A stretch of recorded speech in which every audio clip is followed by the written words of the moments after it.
नमस्ते दोस्तों। वीडियो देखने के बाद प्लीज़ सब्सक्राइब करना मत भूलना।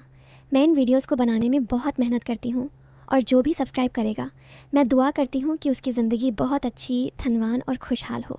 प्लीज़ प्लीज़ सब्सक्राइब कर लो, ये मेरे लिए बहुत मायने रखता है। अब चलिए कहानी शुरू करते हैं। हेलो, मेरा नाम दीपिका है। उम्र तो मेरी 28 साल की है, लेकिन लगती हूँ ना 24 से 25 की। हाँ, वो इसीलिए क्योंकि मैं अपनी सेहत का खूब ध्यान रखती हूँ। मेरी स्किन ग्लो करती है, बाल लंबे और घने हैं और फिगर, अरे वो तो बस ऐसा है कि जब मैं चलती हूँ तो लोग मुड़कर देखते हैं। लेकिन मैं तो बस घर परिवार वाली लड़की हूँ, ज़्यादा बाहर नहीं जाती।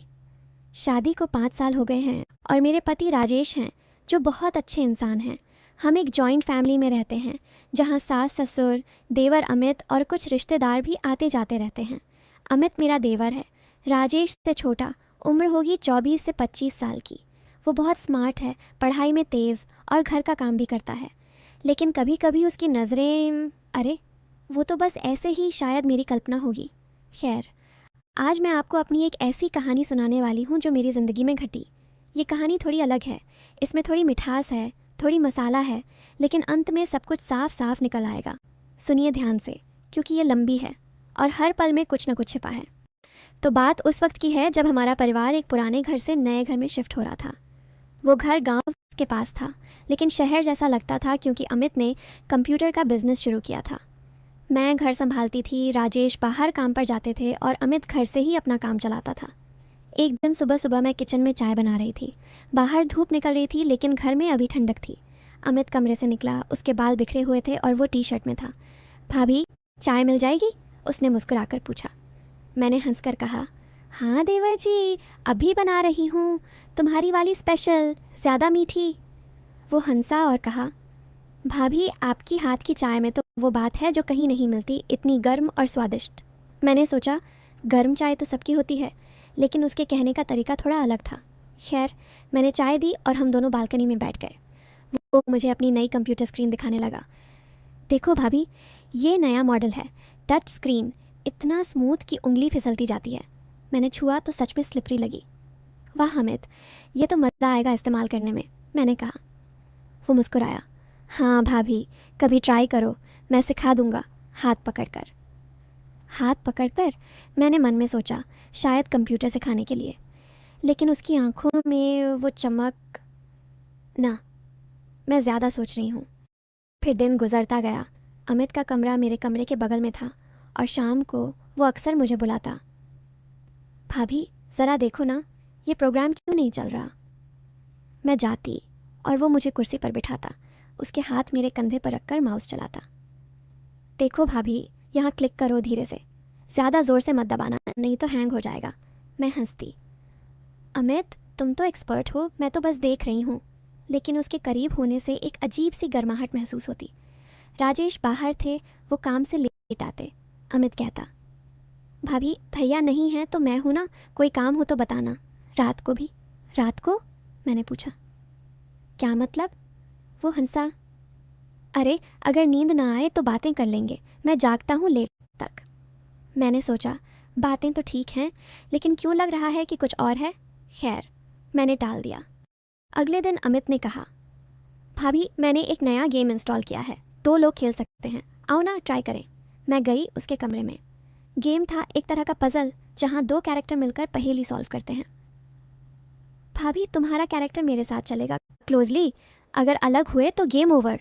खेलते खेलते उसके हाथ मेरे हाथ पर आ गए। ओह सॉरी भाभी, वो बोला, लेकिन मुस्कुरा रहा था। मैंने कहा, कोई बात नहीं, गेम में तो होता है। लेकिन दिल धड़क रहा था। क्या अमित कुछ सोच रहा है या मैं ही गलत समझ रही हूँ? शाम को सास जी ने कहा, दीपिका, अमित को थोड़ा खाना दे दो, वो काम में लगा है। मैं प्लेट लेकर गई। वो बेड पर बैठा था, लैपटॉप ऑन। भाभी यहाँ बैठो ना, साथ खाएं।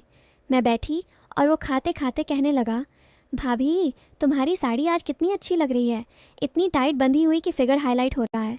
मैं चौंक गई। अमित क्या बोल रहे हो? वो हंसा। अरे मतलब अच्छी लग रही है, स्टाइलिश। ओह, शायद डबल मीनिंग, लेकिन मैंने मुस्कुराकर कहा, थैंक्स, लेकिन ध्यान काम पर दो। रात को राजेश आए, मैंने उनसे बात की, लेकिन अमित की बातें दिमाग में घूम रही थीं। धीरे धीरे दिन बीतते गए। अमित अब रोज़ मुझे कुछ ना कुछ सिखाने लगता। एक दिन वो बोला, भाभी मैं योगा सीख रहा हूँ, तुम भी ट्राई करो, बॉडी फ्लेक्सिबल हो जाती है। मैंने हाँ कहा क्योंकि सेहत अच्छी रहे। हम लिविंग रूम में मैट बिछाकर शुरू किए। भाभी ये पोज, हाथ ऊपर करो, मैं सपोर्ट दूंगा। उसके हाथ मेरी कमर पर आए। धीरे से बेंड करो, ज़्यादा टाइट मत होना। मैं महसूस कर रही थी उसकी सांसें करीब। अमित ये ठीक है? मैंने पूछा। परफेक्ट भाभी, बस थोड़ा और क्लोज। क्लोज? योगा में क्लोज? लेकिन लगा जैसे कुछ होने वाला है। मैंने रोक दिया, बस थक गई। वो मुस्कुराया, ओके नेक्स्ट टाइम ज़्यादा डीप ट्राई करेंगे। डीप? मन में सवाल उठे। क्या अमित मेरे साथ? ना, वो तो देवर है, परिवार है। फिर एक शाम अमित ने कहा, भाभी मैंने एक नया ऑनलाइन कोर्स ज्वाइन किया है आर्ट का, तुम्हें ड्राइंग आती है? मैंने कहा थोड़ी बहुत। वो बोला, चलो मैं तुम्हें मॉडल बनाकर ड्रॉ करूं। मैं हंस पड़ी। मैं मॉडल? कैसी? वो बोला, बस बैठो, मैं स्केच करूंगा, तुम्हारी आउटलाइन इतनी परफेक्ट है। मैं बैठी और वो ड्राइंग करने लगा। उसकी नज़रें मेरे चेहरे से नीचे जाती। भाभी थोड़ा साड़ी एडजस्ट करो, कर्व्स दिखें। कर्व्स? मैंने सोचा आर्ट के लिए, लेकिन दिल तेज़ धड़क रहा था। क्या ये मौका है कुछ करने का, या बस आर्ट? मैंने कहा, अमित बस चेहरा करो। वो हंसा, ओके, लेकिन पूरा बॉडी स्केच मज़ा देता है। रात को मैं सोचती रही, अमित की हर बात में कुछ छिपा है, लेकिन होता कुछ नहीं, बस सस्पेंस। समय बीतता गया। अब अमित घर का एक प्रोजेक्ट शुरू कर रहा था, फैमिली का पुराना एल्बम डिजिटलाइज करना। भाभी तुम मदद करो, फ़ोटो स्कैन करेंगे। हम साथ बैठे पुरानी तस्वीरें देखने लगे। एक फ़ोटो में मैं शादी की थी। वाह भाभी, यहाँ तुम कितनी हॉट लग रही हो। हॉट?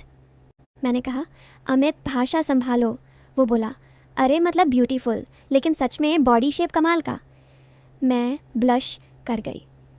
फिर वो बोला, भाभी अगर मैं तुम्हारी तरह किसी को पसंद करूँ तो?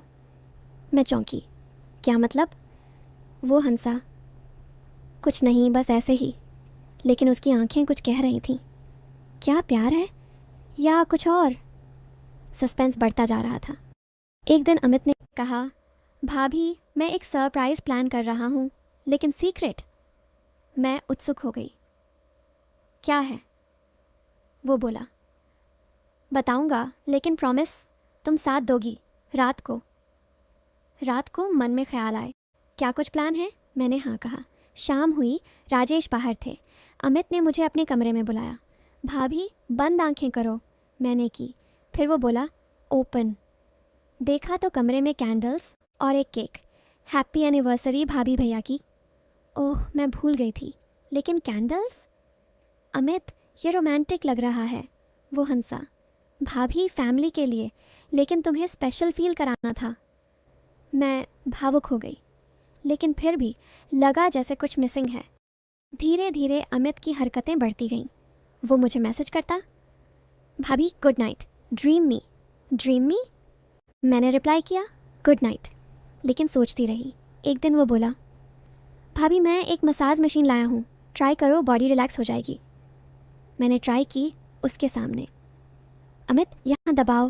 वो बोला, भाभी मैं कर दूँ, हाथ अच्छे से लगेंगे। मैंने मना किया, लेकिन लगा जैसे टच का बहाना। क्या होने वाला है?